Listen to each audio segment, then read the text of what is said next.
우리 함께 기쁨의 삶. 우리가 빌립보서는 1장, 2장, 3장, 4장이 기쁨의 책입니다. 기쁨의 서신입니다. 그런데 그 사도 바울이 이 책을 쓸 때에 옥중에서 썼기 때문에 옥중서신이라고 합니다. 빌립보서, 우리 앞에서 보았던 에베소서, 빌립보서, 골로새서, 빌레몬서까지 옥중서신을 우리가 함께 보고자 하는 것입니다. 지난 주간에 어느 것을 신방하기 위해서 좀 배를 한 박스 사려고 식품점을 들렸습니다. 식품점을 들렸는데 식품점에 줄이 너무 많아서 주차장에 차를 댈 곳이 없었습니다. 그런데 나오는 분들을 보니까 전부 쌀 한 포대에 그 라면 한 박스에다가 그렇게 잔뜩 싣고 나오는 것을 보았습니다. 차를 댈 곳이 없었어요. 그만큼 사람들이 모르겠습니다. 한국의 뉴스를 우리가 봐서 그런지 우리가 뭔가 전쟁이 터진 것처럼 그런 마음들이 있었던 것 같습니다. 그래서 좀 장사가 좀 안 되는 곳으로 가서 그곳에서 물건을 사려고 그곳으로 갔습니다. 근데 그곳도 꽉 찼습니다. 그래도 이제 제가 이 배를 한 박스 사가지고 나오는데 보니까 거기에 써붙였더라고요. 쌀은 한 사람이 한 포대입니다. 뭐 그렇게 써붙였더라고요.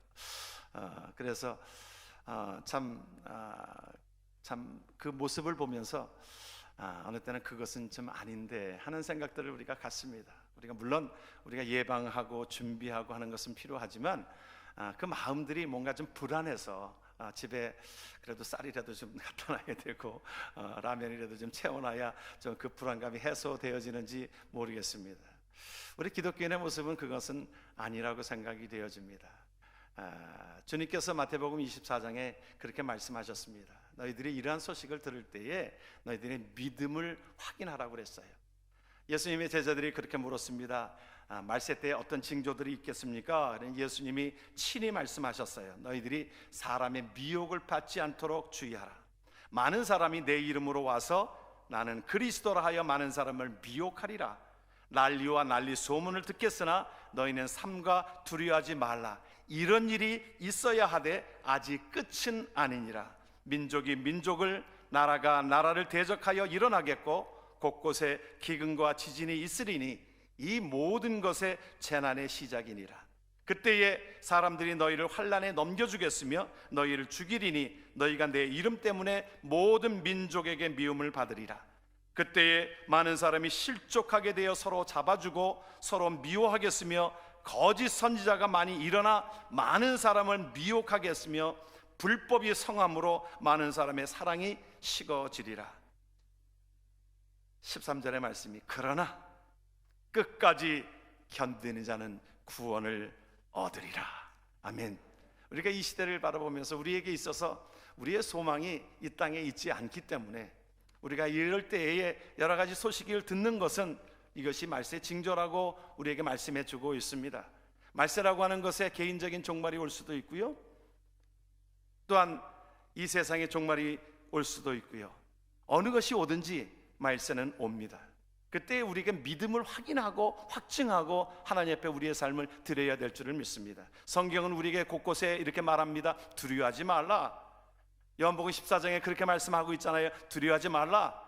뭐예요? 그 다음 말이 하나님을 믿으니 또 나를 믿으라. 다시 말하면 하나님을 믿고 예수 그리스도를 믿는 자에게는 두려움이 없다라고 하는 것을 말씀해 주고 있으면서 두려워하지 말라라고 말씀하고 있습니다. 왜냐하면 우리의 소망은 이 땅의 소망이 아니라 하나님의 나라의 소망이 있기 때문인 것입니다. 그래서 우리가 이때에 하나님 앞에 저와 여러분들이 함께 마음을 준비하고 우리가 믿음을 다시 한번 확인해 보는, 우리가 오늘 저녁이라도 내가 죽음을 맞이한다라고 하면 많은 사람들이 죽음을 두려워하는 것 아니겠습니까?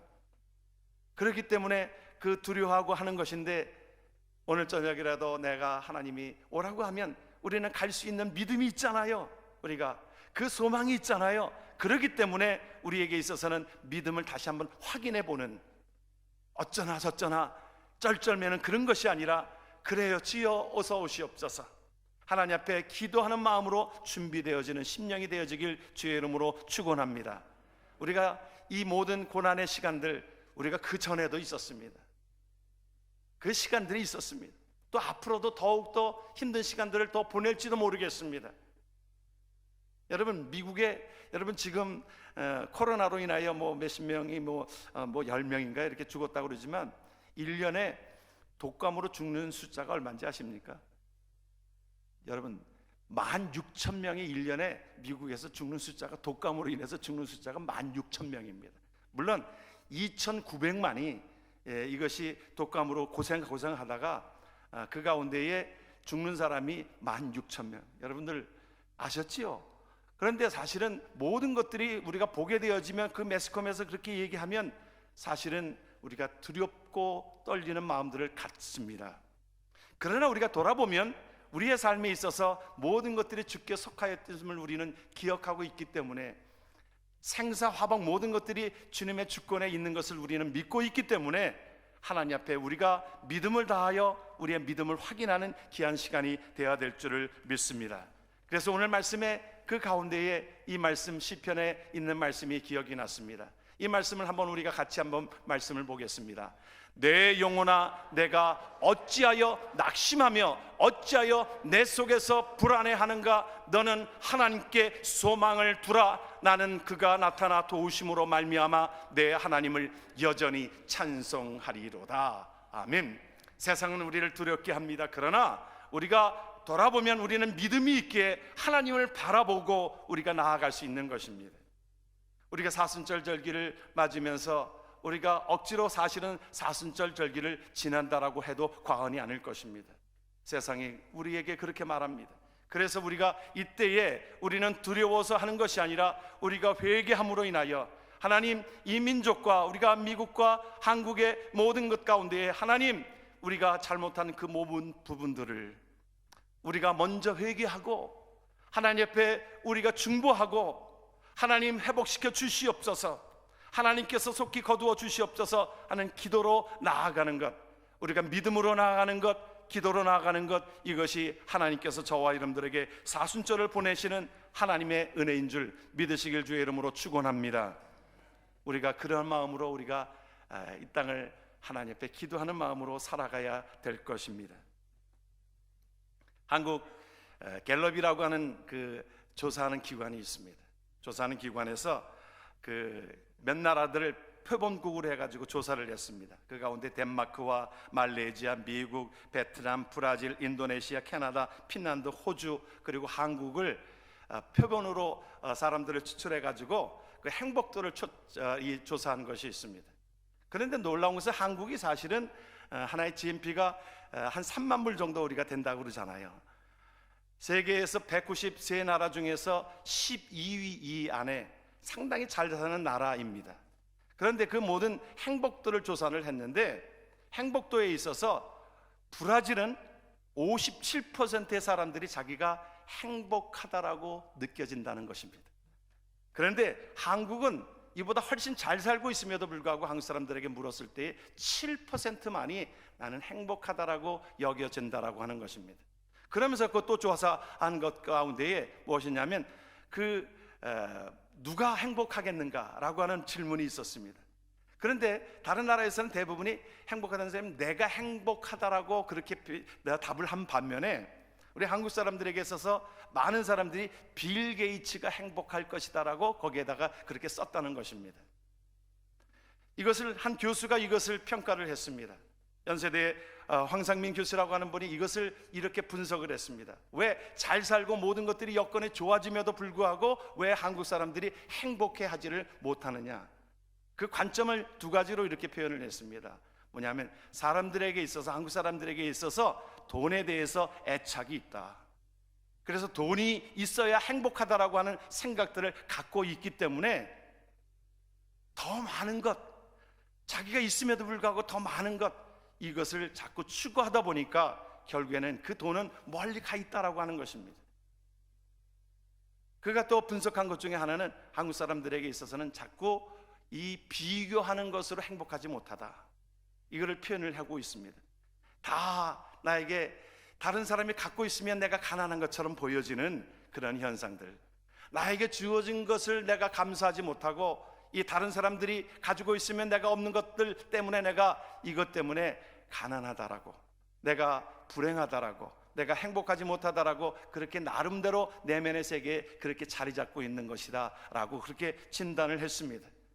오늘 우리가 함께 이 빌립보서를 보면서 우리가 하나님 앞에 내면에서부터 나오는 기쁨이 저와 여러분들 속에 일어나길 주의 이름으로 축원합니다. 이 빌립보서는 짧게 되어져 있어요. 4장까지 되어져 있는 가운데에 기뻐하라, 행복하라, 이 행복에 대한 그 단어들이 17번이나 반복하면서 나오고 있습니다. 저는 이 말씀을 보면서 준비하면서 이 빌립보서의 기쁨이라고 하는 것을 저는 감사로 표현을 하고 싶습니다. 기쁨과 감사는 이것이 상당히 비례적이다. 내 삶에 감사가 없어지면 기쁨이 없어지고 불평이 짜증나게 되어지는 것입니다. 우리가 어떤 것을 볼 때도 그렇습니다. 우리가 물이 여기에 담겨져 있는데 여러분들이 뭐 유리컵이 아니기 때문에 보이지는 않지만 물이 반이 담겨져 있습니다. 그런데 이것을 보는 관점이 아직도 반이 남아있네. 그러나 우리 부정적인 사람은 물이 반밖에 없네, 반이 없어졌네, 이렇게 생각할 수 있다는 거예요. 이렇게 표현되어 줄 수 있다는 거예요. 여러분, 우리가 그러기 때문에 기쁨이라고 하는 것은 우리가 어떤 것을 보면서 감사로 나아갈 때 우리에게 기쁨이 생성되어지고 이것이 우리에게 하나님께서 주시는 말씀이라고 하는 것입니다. 설교자의 마음도 그렇잖아요. 제가 설교자가 하나님 앞에 말씀을 증거할 때마다, 주일날 말씀이 증거할 때마다 하나님 앞에 감격이 되어져서 하나님 나 같은 자를 사용하여 주셔서, 무익한 자를 사용하여 주셔서 하나님께서 나를 거룩하게 하나님의 백성 되게 하시고 그러한 가운데 하나님의 말씀을 전할 수 있는 기쁨을 주셨으니 감사하지요. 여러분, 그런 마음으로 제가 말씀을 전합니다. 그런 마음들 전달이 되세요, 여러분들? 예? 그런데 이렇게 주일은 이렇게 빨리 돌아오노? 설교하고 나면 돌아서면 설교 준비해야 되고 왜 이렇게 힘드노? 여러분, 그런다라고 하면 여러분, 이것이 전달이 됩니다. 사람들에게 이 은혜가 이것이 잘 전달이 되어지질 않는 거예요. 엄마가 아이를 품고 우리가 젖을 먹일 때도 뭔가 이 감사가 없고 그냥 불평이 가득 차고 그러면 젖을 먹여도 그 젖에 그 독성분이 아이에게 전달이 된다는 겁니다. 그러나 내가 기쁘고 행복하고 나에게 주신 이 자녀를 키우는 그 기쁨으로 이가 나아갈 때에 오히려 그 젖에는 영양분이 그에게 그 엔돌핀이라고 하는 것이 전달이 되어진다라고 하는 것입니다. 우리가 찬양 때도 은혜롭게 찬양을 했습니다. 그렇습니다. 나 같은 무익한 자를 하나님 사용하여 주셔서 하나님의 전에서 찬양을 할 수 있다니요. 하나님께서 12지파 중에서 구별하여서 레위지파에게만 찬양하게 하였던 그 찬양이 하나님 나를 통하여 하나님을 찬양하게 하시니 얼마나 감사한지요. 하나님 앞에 감사로 나갈 때에 이것이 전달이 되어지는 겁니다. 하나님을 기쁘게 하는 것입니다. 우리가 아멘으로 나아가는 것입니다. 우리가 성도들도 마찬가지입니다. 하나님 앞에 봉사하고 섬기는 이 모든 일에 내가 직분이 왜 이렇기 때문에 이 일을 하는 거야 라고 하는 것이 아니라 하나님 앞에 하나님의 일들을 기꺼이 구벌하여서 내가 하나님 앞에 감사로 나아갈 때에 이것이 나에게도 은혜가 되어지고 다른 사람들에게도 은혜가 되어지는 것을 우리는 기억해야 될 것입니다. 이것이 바로 우리의 삶의, 그러기 때문에 이 복음서를 여러분들이 함께 말씀을, 바울서 신서를 함께 하면서, 빌립보서를 함께 하면서 우리가 기억해야 될 부분들은 감사로부터 시작이 되어진다. 기쁨은 감사로부터 시작이 되어지고 행복은 감사로부터 시작이 되어진다. 불평으로 시작되어지는 것이 아니라 감사로 우리가 나아가는 것입니다. 사도 바울은 옥중에서도 오히려 옥박하게 있는 사람들을 향하여 기뻐하라고 말씀하고 있습니다. 오늘 사도 바울이 가졌던 그 마음들이 저와 여러분들의 마음들이 되어지길 주의 이름으로 축원합니다. 3가지의 마음을 가졌어요. 어떤 마음을 가졌냐 하면 복음이 전파되는 것을 기쁜 하나님 앞에 그 마음을 가졌습니다. 복음이 전파되는 것에, 하나님의 나라 전파되는 것에 그 삶을 살았다는 것입니다. 18절의 말씀을 보니까 뭐라고 말씀하고 있어요? 나는 기뻐하고 또한 기뻐하리라. 하나님 앞에 이 복음이 증거되어지는 그 삶을 말해주고 있습니다. 그 삶의 소망이 이 땅에 있는 것이 아니었습니다. 사도 바울은 이 땅에 있는 모든 것들을 가지고 있었습니다. 돈도, 명예도, 권력도, 지식도, 모든 것들을 가지고 있었지만 그것은 더 목마를 뿐입니다. 그래서 그것 때문에 그 행복하지 못하였던 그 부분들 가운데 예수 그리스도를 만나고 나서 하나님 앞에 이 사명을 깨닫고 하나님의 복음을 증거하는 모든 일에 있어서 그의 삶을 드렸습니다. 그래서 하나님 앞에 내가 이 복음이 전파되는 것이 하나님의 기쁨이요, 이것이 내 기쁨이 되어지는 것입니다. 하나님의 기쁨이 우리의 기쁨이 되어지는 것이에요. 사도 바울은 그 가운데 자기를 거짓으로 또 고소하고 모욕하고 협박하고 옥에 가두었지만, 그러나 내면에서 그리스도를 사랑하는 그 마음들로 인하여 복음이 증거되어지는 것에 이것은 끊을 수가 없었습니다. 왜냐하면 여러분, 이 사도 바울이 이 말씀을 빌립보서에 쓸 때에 빌립보 교회가 태동되어진 것이 그가 전도 여행에서 그의 삶에 바울과 실라가 함께 복음을 증거하였을 때에, 여러분들 기억하십니다. 사도행전 16장에 보게 되어지면 그 빌립보 지역을 전도하기 위하여 바울과 실라가 갔을 때에 그곳에 이제 처음으로 믿게 되어졌던 사람이 루디아였습니다. 자주장사, 옷감장사. 그가 이 강가에서 여인들과 함께 있었을 때에 그 여인을 만나게 되어져서 그가 빌립보 지역의 최초로 하나님 앞에 귀한 은혜를 받고 이 빌립보 교회를 세우는 창립 멤버가 루디아입니다. 그리고 나서 그 복음을 증거하는 것으로 인해 가지고 바울과 실라가 옥에 갇혔습니다. 옥에 갇혀서 그 이미 지금은 로마의 감옥에서 쓰고 있지만은 그 전에 이미 전도 여행 가운데 빌립보 옥에 갇혔을 때에 그 가운데서 옥에 갇혔을 때 누구를 만나게 하였냐면 간수를 만나게 합니다. 옥중에 있는 간수를 만나게 되어지는데요, 하나님께서 그를 만나게 하셨습니다. 그곳에서 지진이 일어나서 옥문이 열리게 되어졌을 때에 다른 죄수들은 다 도망갔습니다. 그때에 바울과 실라는 그곳에 함께 하였습니다. 그 간수가 자기 책임을 다 못한 것으로 인하여 자기가 책임 추궁받을 것을 두려워하여서 자결하려고 죽으려고 했을 때에 바울과 실라가 그러지 마소서, 우리 여기 있습니다. 감동이 되었던 겁니다. 다른 죄수들은 다 도망갔는데 그때에 그 감동되어지는 그 모습에 이미 바울과 실라가 옥중에서 찬송하고 찬송하였잖아요. 그래서 그것이 그에게 있어서, 아니 저 사람들은 옥중에서도 그렇게 찬송을 하네, 그런 마음이 있다가 그가 이런 환경에서도 도망가지 아니하고 자기를 위로하고 있습니다. 그때에 간수가 묻습니다. 어떻게 해야 내가 구원 얻겠습니까? 그 유명한 말씀 사도행전 16장 31절에 주 예수 그리스도를 믿으라, 그리하면 너와 내 집이 구원을 얻으리라. 그 가운데에 빌립보 지역의 빌립보 교회에 자주장사 루디아와 이 간수가 함께하여서 그 빌립보 교회를 아름답게 이루어졌던 것을 기억합니다. 그래서 이 사도 바울은 내가 로마의 감옥에 갇혀 있어도 내가 이곳에서 하나님께서 나를 통하여 복음을 증거하게 하시라는 하나님의 계획이 있는 것을 알고 있기 때문에 복음이 전파되는 것을 내가 기뻐하고 기뻐하노라. 그곳에서 로마의 그 감옥에 갇혀서 그 하나의 군인들을, 그들을 전도하고 전도할 수 있는 기회를 삼았던 것을 그는 기뻐하고 있었던 것입니다. 그래서 그는 13절에 12절에 그렇게 반복하면서 말씀하고 있습니다. 형제들아, 내가 당한 일이 도리어 복음 전파의 진전이 된 줄을 너희가 알기를 원하노라.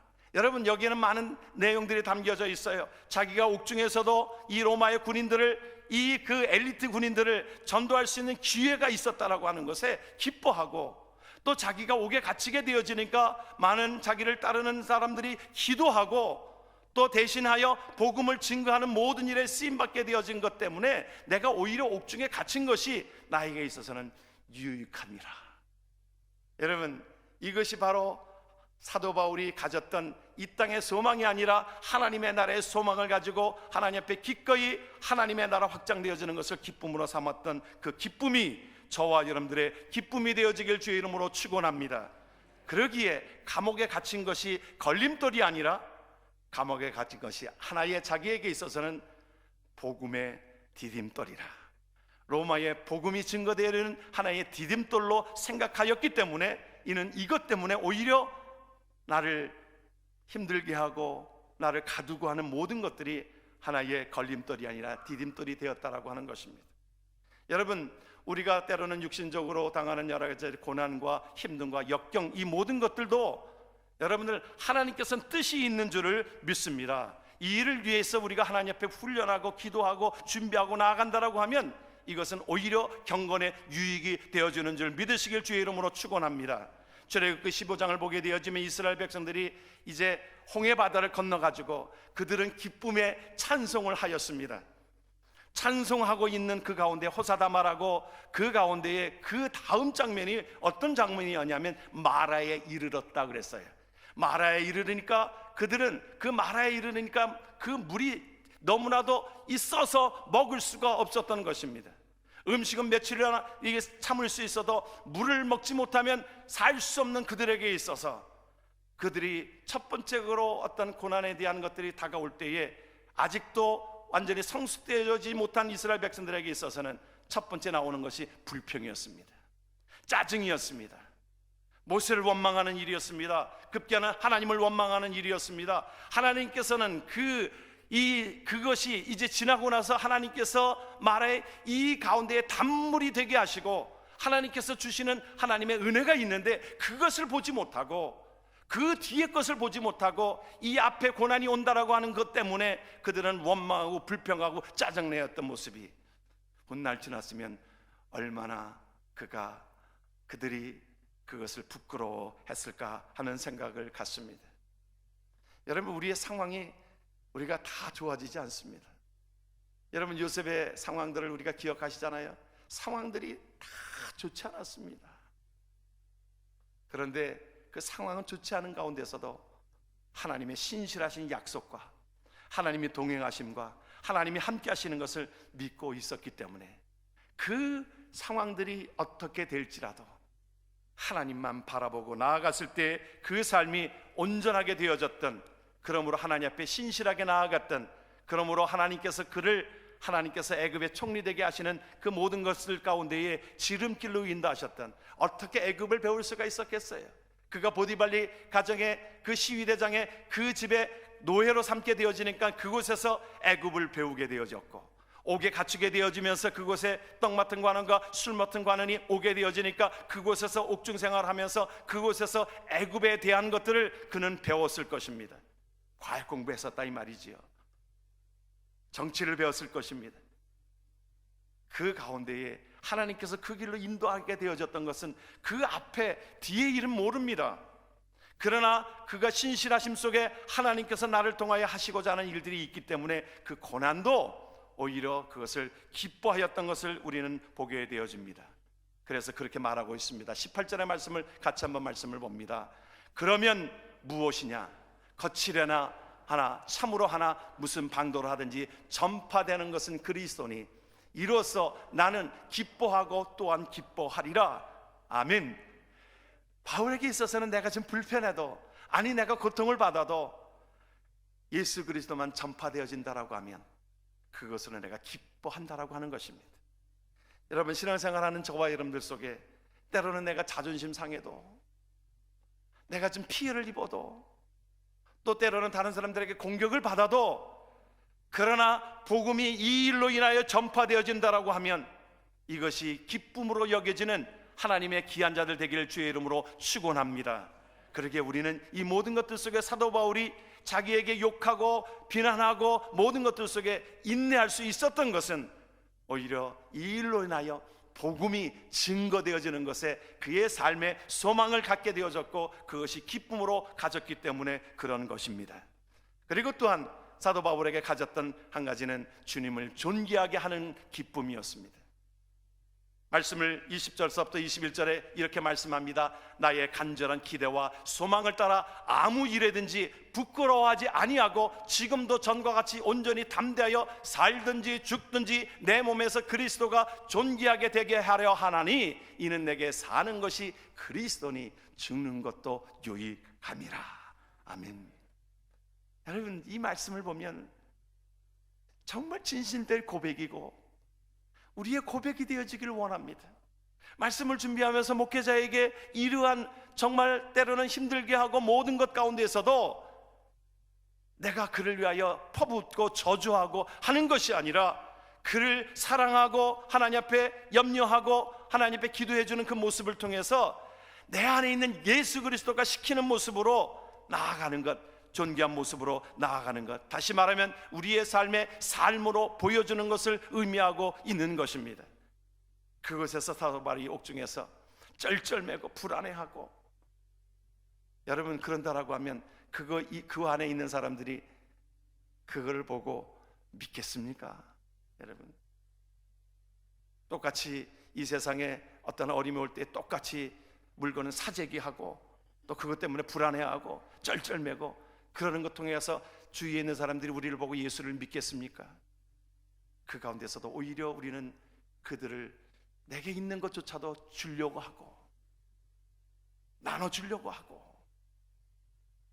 나는 하나님의 나라의 소망을 가지고 있는 자기에 우리가 그 가운데 그들에게 배려하고 오히려 믿는 자들이 배려하고 삶으로 보여주는 것, 이것이 하나님의 영광을 나타내는 일인 것입니다. 사도 바울은 그 가운데에 어떤 모습에서도 내 안에서 그리스도가 존귀케 되어지는 삶, 여러분 저와 여러분들의 삶이 어느 곳에 있든지 내가 예수 그리스도를 대표하고 있는 그리스도의 대사라고 하는 것을 기억하고 우리가 하나님 앞에 사랑으로 접근하고 사랑으로 베풀고 빛과 소금의 역할을 감당하는 하나님의 백성 되어지길 주의 이름으로 축원합니다. 그래서 사도 바울이 내가 예수 그리스도를 본받는 자 된 것처럼 너희는 나를 통하여 본받으라 말씀하고 있는 것처럼, 저와 여러분들이 믿는 자들이 성숙된 하나님의 사람으로서 나아갈 때에 나를 통하여 예수 그리스도를 믿어가는 놀라운 은혜를 우리는 보여주어야 될 것입니다. 여러분 다윗과 사울의 삶을 여러분들이 기억하십니다. 사울은 다윗보다도 모든 것들을 다 가지고 있었습니다. 권력도 돈도 군대도 다 가지고 있었습니다.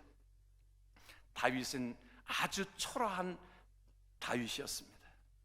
그런데 다윗에게 있어서는 하나님을 바라보며 하나님 앞에 그 삶을 드렸던 것처럼 사울은 계속적으로 다윗을 죽이려고 계속 다윗만 평생 쫓아다니다가 어떻게 됐어요? 다 모든 것들을 가지고 있었는데 다윗 그냥 죽이려고 그 쫓아다니다가 정신병 걸리고 귀신 들리고 나중에는 어땠어요? 나중에는 그가 자살로 끝나버립니다. 여러분 그 삶이 우리 주위에 얼마나 그런 사람들이 있는지 모릅니다. 우리는 어떤 사람이 되어야 될까요? 다윗처럼 때로는 나에게 가진 것 없어도 왜 가진 것이 없어요? 우리 하나님이 우리의 전부이신 것을 믿으시길 주의 이름으로 축원합니다. 여러분 가인과 아벨의 제사를 여러분들이 기억하시잖아요. 우리가 말씀을 드렸던 것처럼 가인은 모든 것들을 가진 자입니다. 당시에 가인과 아벨의 삶을 보면 그 당시에 농사꾼이었던 가인에게 있어서는 그는 경제적으로 상당히 부한 자입니다. 아벨은 양치는 자로서 그가 그렇게 부하지를 못했습니다. 그런데 아벨은 하나님 앞에 시선을 비추고 감사하고 부족해도 감사하고 또 하나님 앞에 예배드릴 수 있는 것을 감사하고 하나님 앞에 온전하게 예배를 드렸던 삶을 나아갔던 반면에 가인은 늘 불평이었습니다. 짜증이었습니다. 아벨이 제사를 받는 것에 대해서도 하나님 앞에 원망하고 불평하고 급기야는 살인으로 살인죄를 범하고 마는 것을 우리는 기억합니다. 우리가 무엇을 향하여 갈 것인가 라고 하는 것입니다. 어디에 소망을 두느냐에 따른 것입니다. 우리의 예수 그리스도로 인하여 우리의 삶에 변화된 저와 여러분들의 삶이 이 땅에서 우리가 불안해하는 것이 아니라 이 땅의 모든 것들 속에 없는 것만 찾아서 그것 때문에 불평하고 짜증내는 것이 아니라 내게 있는 것을 감사하고 내 안에 예수 그리스도가 있는 것을 감사하고 하나님 앞에 기쁨으로 나아갈 때에 저와 여러분들의 삶은 기쁨이요 행복한 삶이 되어지는 줄 믿으시길 주의 이름으로 축원합니다. 세 번째는 뭐냐면 이 사도 바울에게 있어서는 사명으로 사는 것이 기쁨이었습니다. 오늘 말씀을 보게 되어지면 24절서부터 이렇게 말씀합니다. 세상을 떠나서 그리스도와 함께 있는 것이 훨씬 더 좋은 일이라. 그렇게 하고 싶으나 내가 육신으로 있는 것이 너희를 위하여 더 유익하리라. 내가 살 것과 너의 믿음의 진보와 기쁨을 위하여 너의 무리와 함께 거할 이것을 확실히 안다. 여러분 이 말씀은요 그가 그렇게 말씀하고 있는 것이, 이어지는 말씀이 내가 다시 너희와 같이 있으므로 그리스도 예수 안에서 너의 자랑이 나로 말미암아 풍성하게 하려 함이라. 여러분, 이 말씀은 이렇게 이해가 되어집니다. 우리가 살아가는 데 있어서 무슨 소망으로 살아가느냐? 우리는 사명으로 살아간다라고 하는 것입니다. 사도 바울은 개인적으로 그렇게 생각했어요. 내가 지금 옥에 갇혀 있으니까 육신적으로 보면 내가 이제 하나님의 나라에 갈 것인데 내가 이것을 떠나는 것이 훨씬 좋다. 그런데 내가 이 땅에 지금 옥에 있는 이 존재 이유는 너희들의 믿음을 위한 것이다 라고 하는 것을 그는 알게 되어졌던 것입니다.